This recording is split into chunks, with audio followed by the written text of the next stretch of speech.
YouTube, Lizzie B here. So with this video today, I wanted to talk about something that has been on my mind for a very long time. But I feel like every video that I do, I'm talking about something that has been kind of running through my mind for like years at least. But either way, before I get started, has anybody seen that video on YouTube with Smurf Girl? I have not seen it. I've not seen the video, but I was on YouTube yesterday, I think it was, and I mainly use YouTube. You guys are going to be shocked when I say this, but I mainly use YouTube to look at hair videos. I love natural hair videos, so that's all I do. Is just like, I will get on YouTube and just go down that rabbit hole watching, people do, I'm going to try moisturizer as opposed to a sealing conditioner. Like, that's all I do. My husband thinks I'm nuts. And so I look at a ton of those kind of videos, and like science videos too, and movie review videos. But being that I make XJW videos, I still get a ton of recommendations. And so that recommendation popped up for like Smurf Girl Goes to the Memorial or something like that. And I am so scared to click on that because I don't know what I'm about to watch. Who's going to the memorial dressed as a Smurf? Like, is that what... I don't know. I'm scared. I'll let y'all know if I watch this video after this.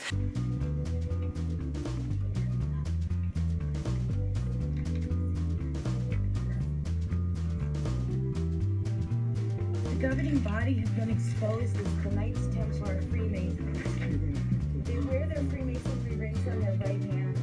I'm a father's witness, and my father is an elder. William Morris is from the Philip Morris cigarette fortune family. As you guys know, I made my memorial video last week, and I took a big bite of the cracker. I didn't mean to.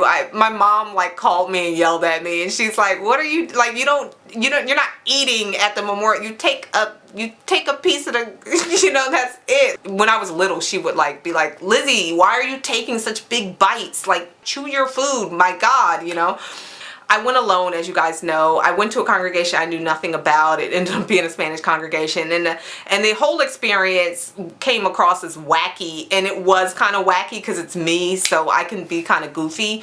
But for me, it was something that kind of represented closure for me. Like, it was something personal that I wanted to do to symbolize a new chapter in my life. And so that's pretty much it.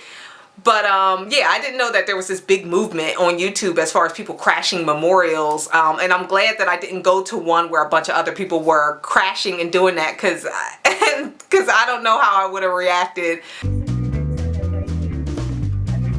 As far as my experience, it was like, mine was very neutered in comparison. With this video, I wanted to talk about some baggage that I feel like I've kind of carried with me from having been a Jehovah's Witness. There's a ton of baggage that I'm sure we all have. I'm sure mine goes beyond this, but I think this is a topic worth exploring because it's something that I still struggle with, and I just wanted to share it with you guys in case you're struggling with the same thing. It's kind of a big topic actually, and it covers a number of things, so excuse me and forgive me if I'm all over the place, but I feel like something that I struggle with from having been a Jehovah's Witness, raised a Jehovah's Witness, baptized, so on and so forth, is asking for permission.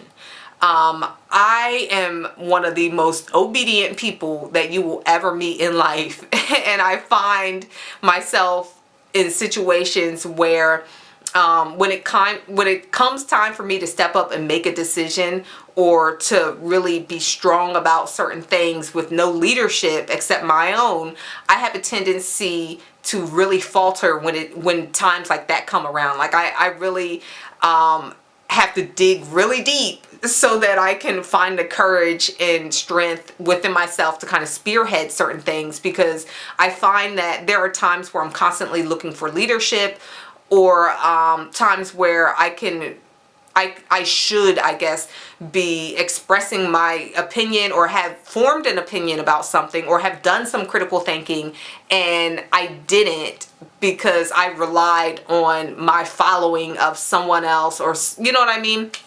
So I'll get into that a little bit. I'm much better about it now, but I will say that that was something that I kind of struggled with. One thing that kind of really brought this subject to mind was the letter that I had read last week in a memorial video, where the commenter had asked, where does one go, you know, if they leave the Jehovah's Witness religion? I'll talk about that a little bit later, but first let me give you an example, I guess, of my obedience and you know, having to work on that.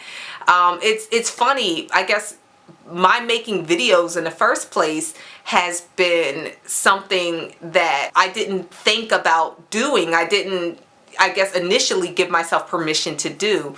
When I first woke up 2 years ago now, I think, my mom had called me, you know, I went down a rabbit hole looking at videos, blah, blah, blah. And when I stopped looking at those videos, excuse the lighting, the sun is going down. After I finished looking at the videos, I was just horrified and disgusted, and I was thinking about the fact that so many Jehovah's Witnesses don't realize that there could possibly be pedophiles in their congregation. And then some of the householders don't realize that there are Jehovah's Witnesses coming to their doors that could possibly be pedophiles. And so I wanted to warn my neighbors and also possibly alert Jehovah's Witnesses that were going door to door that this was the case. So I made up this pamphlet and I put like some bulleted points on there, and I sent it to one of many websites that are dedicated to, you know, exposing the Watchtower organization and, you know, warning people about the truth about the organization. And so I sent this pamphlet to like the admin there, and I also, you know, I had a message like, hey, if you guys need this pamphlet, let me know, like maybe you can use it and like put it on your site or whatever, people want to print it out. It's a quick way to kind of warn your neighbors about the possibility that a pedophile may be coming to their door. And I also, you know, let them know, like, if you need any research, if you need me to do any type of writing for you guys, like, I would love to be able to volunteer, help in any way that I can.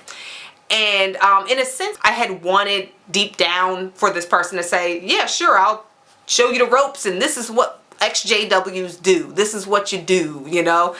And so I promptly got an email back, and they were like, no, we don't need that pamphlet. And so send it to Reddit and see if it can get some critiques from other ex-Jehovah's Witnesses. And, you know, I don't know if he told me to resubmit it to them, but I think that was pretty much it. Just take it to Reddit to get some critiques, but we don't want it. And he was like, and we don't need no help. You know, we don't need no help running this website or doing, you know, anything like that. But thanks, you know. And it kind of took the wind out of my sails, because after that I was like, well, what do I do? You know, like, what do you do as an ex-Jehovah's Witness? And in a sense, I was asking the same question that Marcus had asked me in that comment section. I wanted somebody to tell me what to do. Like, what do I do? How can I help other people? You know, when I was Jehovah's Witness, I went door to door. That's what we did then. So now what do I do? What is my job now? Like, I was looking for somebody to give me a job. And you know, after some time, I had already had this YouTube channel because it was part of an assignment that I did for school. I wanted to brand myself, and I was trying to figure out how to do that. And so, you know, I had the YouTube video up where I was doing the teeth videos and movie reviews and that kind of thing. And it was mainly for like my classmates and my friends and family or whatever to watch. But I was like, you know what, let me say something on YouTube about my experience. You know, I don't know if anybody will care. I don't know if anybody will want to hear it. You know, I started out my video, it kind of sounded like apology a little bit, like, you know, I'm not the most religious person in the world. And so that was kind of my way of being like, I wasn't a Bethelite, I wasn't a pioneer, I wasn't, you know, I was that girl sitting in the back of the Kingdom Hall questioning her life, living a life of quiet desperation. And so, but I made my video, and the rest is history. So I'm glad that I did that. I'm glad that I took a moment to do something that I allowed myself to do. You know, I didn't ask for permission. I didn't ask someone for advice about how to make this video. I just made it. But initially, I may not have done that. If I'd have continued on that somebody give me a job track, I don't know that I would be making these videos. So, you know, that's something, again, that I'm glad that I kind of overcame in a sense. Like, I do have a side of me that's very, like, it has an inner motor and I can get things done. And I think that's more my authentic personality, but I think as far as the Jehovah's Witness religion, it really kind of did a job on me in terms of making me feel like I do have to ask for permission. I'm an entrepreneur. I have to make my own work. And this has been a struggle for me, like, as far as for my career and just in life. Like, I'm doing okay now, but it's taken a number of years for me to get to a point where I don't ask somebody to you know, what to do, you know, and so it's something that I constantly have to work through, and I think I'm getting better at it. My mom says that I'm naturally bossy, and yeah, I have my moments. So when I hear that, I'm a little bit proud, because I know that on the other side of that, I can be extremely obedient to the point where I mean, I could have lived the rest of my life as a Jehovah's Witness, you know, answering to an organization that could care less about me as a person. So that's my struggle, that's my baggage. But I do think that the organization really kind of puts that burden and baggage on so many of us, because, you know, I mean, one scripture that comes to mind is Jeremiah 10:23. I think that's the scripture where it says, you know, man can't even control his own step or something like that. It's not even up to him to be able to do that. And I always remember that scripture because it was used so much in Watchtowers to really justify how much control the organization wanted to have over its members, to the point where people were feeling like they were incompetent and incapable of having control over their own lives. I may have said this in another video, but I will never forget it. When I remember somebody had asked an elder, or I don't know what the specific details of the conversation was, but he was telling us why we do so much field service. And he was just like, you know, it's to keep y'all out of trouble. He said it's to keep y'all out of trouble. And it just, I mean, when he said that, it pissed me off so much, because I was thinking to myself, I'm grown. I have bills.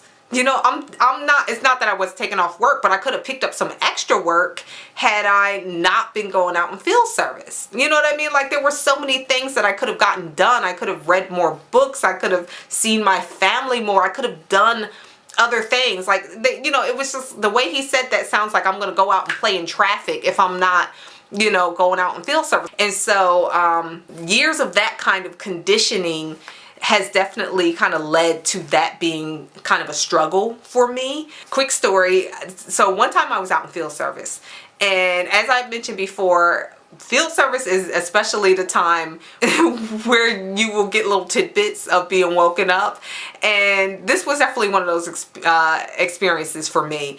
There was this elderly brother that I was out in field service with, and he was a very funny guy, if you could understand him, because he had that kind of speech where you could, like, he would mumble a lot, you could barely understand him, but he was, when you could understand him, you would find out he's saying some funny stuff. And so anyway, you know, we get to this door or whatever, and this guy, is very friendly, very confident young man, is talking to us or whatever. And, you know, I think we had some magazine or whatever, and it, you know, the elderly brother and the young man get into this conversation. They're both offering up their ideas and stuff. At some point, the elder had said something that kind of sounded like authoritative, I guess. And so the young man replies to him, I don't have to do that. I can do whatever I want. And at that moment, I could see on the elder's face, and so could the young man, I could see on the elder's face that he was going to say, no, you can't do whatever you want. But it was like the thing that he was, I mean, like, he couldn't say that. You know, it was just weird. Like, like I could see him about to say that. Like, I could see his mouth about to form the word no. And the young man is smiling, and he's like, and he says it again slowly and very clearly, I guess. No, I can do whatever I want to do. And there was nothing the elder could say. There was nothing that he could say. But he wanted so badly to tell this man that he couldn't. And, you know, I'll never forget that, because I was really surprised that was something he was wrestling in his head. You know what I mean? First of all, the initial statement that I still don't remember did sound like he was trying to tell this young man what to do under the guise of it being, you know, God says you can't, blah, blah, blah, you know, but it was something that you can make a choice as to whether you want to do it or not. You know, like going to church or something, like you do have to meet up and go to a Kingdom Hall, something like that, you know. And yeah, the guy was like, no, I don't have to do that. I can do whatever I want. But it really kind of threw me. And you know, I mean, it's years and years later. I think that had to have happened maybe 9 years ago or so, but I'll never forget it, because you know, that's everybody. That's all of us. You know, there's nobody that doesn't have these choices. But in that moment, you know, and for so many years of my life, I always thought I had to have somebody telling me what to do. In that sense, I also kind of felt like what a person was saying could, you know, depending on who the person was, is God's way of saying it. You know what I mean? So if that elder had said something to me about what I need to do, that thought of, no, I don't have to do that, I can do whatever I want to do, would not have popped up in my mind. And I would not have dreamed of saying that. You know, that was not something that was in my lexicon of words to pull out and throw at an elder. But now it was. After he said that, that was something that kind of imprinted itself on my mind. And I started to weigh out some of the commands that they would give as to whether that sounds like God was saying that or whether it came from that elder.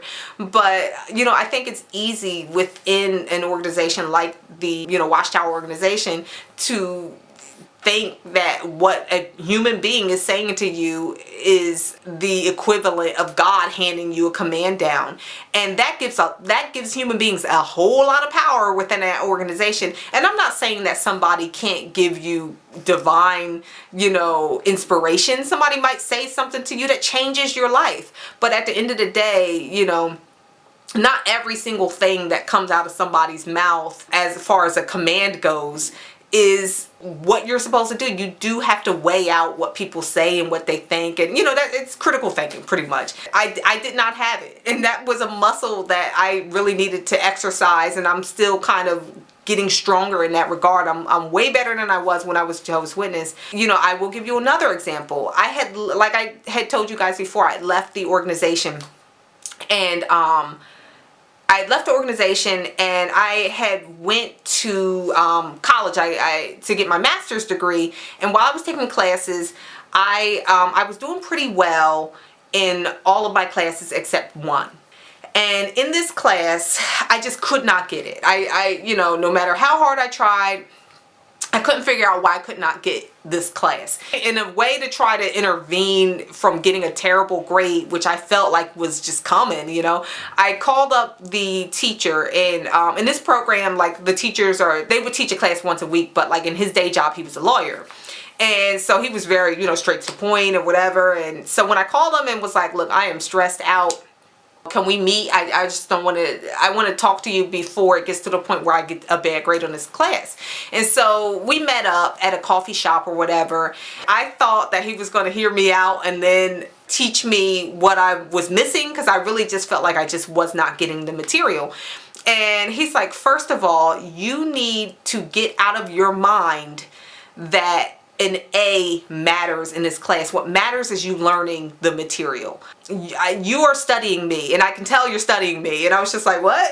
You know, he's like, you're studying me and you are trying to do what you think I want you to do. You should be engaging, questioning, and challenging. And like, if you have a question about what I'm saying, that's fine. But just because I say it doesn't mean it's the truth. You know, just you can agree or you don't have to agree, but at the end of the day, whether you get an A or not is not the point of this class. Being obedient is not the point of this class. Regurgitating what I'm telling you is not the point of this class. The point of this class is for you to learn. It took a little bit to kind of sink in. Like, I needed to sleep on that, and I didn't realize that I was worried more about being obedient and regurgitating what he was saying. Like, I wasn't able to regurgitate it back because every day was more about conversations and strategies to handle certain things. And I was just like, just teach me what to do. Just tell me what to do. You know, that was how I approached that class. Tell me what to do. You're not telling me what to do. So that was another way that I was asking for permission. You know, I needed a leadership. I'm a good at being obedient. Tell me how to be obedient, and I'll get an A in your class, and that's what we do, you know. And it's something that you know, I had to learn and work on, and that I continue to work on. And like I said, I've gotten better. I honestly do think that that is kind of a holdover that I've gotten from having been a Jehovah's Witness, is that obedience. One thing I can say is that when I left the organization, I did not run to another church, and maybe it's because of PTSD, I don't know. But one of the first things that I did was I had already actually been going to a therapist or whatever, and so I had already been doing that. But you know, from that point on, I started to really look into meditating more. I had been doing yoga before, but then I really started to do more yoga and really try and incorporate it into my everyday life. And there's just a number of things that I've been doing in terms of my own spirituality and creating my own routines and rituals, in a sense, in order that kind of caters to my specific needs spiritually. And so I decided to go that route because maybe I was so traumatized. I was just like, I will never hand anybody that kind of power over my life again to tell me about what my relationship and beliefs as far as God and history and all of that should be. So that was the one thing that I'm like, okay, at least I did that right. You know, as far as how I feel and my spirit is concerned, every day I'm kind of building my own spirituality back up from the ground up. And now this time the foundation is a lot stronger because I know it's coming from a genuine place and a more authentic place. So I'm happy that I believe that I did that right. But you know, everybody's journey is different, and I love hearing about other people's journeys. One podcast that I love to listen to and that I would recommend to all of you is Oprah's Super Soul Sunday. I love it so much. And you don't have to watch. If you're not into it, don't, you know, send me a comment talking about Lizzie B, you know, I don't like that kind of thing. Don't ever recommend. Yeah, just do it if you want. If you don't want to do it, don't do it. But if you want to, like, I love it so much because Oprah asks every single person what their spiritual routine is. You know, like, what do you do every day? What's your mantra? And these are things that I'm incorporating into my life. And I had been doing it anyway before I listened to her podcast. So when I heard it, I was just like, oh my God, you know. But yeah, it's been fun. I am enjoying my life now, and I'm in the driver's seat of my own spirituality, and I would not have it any other way. So I'm really happy about that. On the other side of the same coin that I did not address, and I'm going to have to address it really briefly because I didn't want this video to be as long as it's turning out to be. But on the other side of that coin, I think, is the idea of telling other people what to do, because I think that's also another thing that the Watchtower organization kind of has its people do.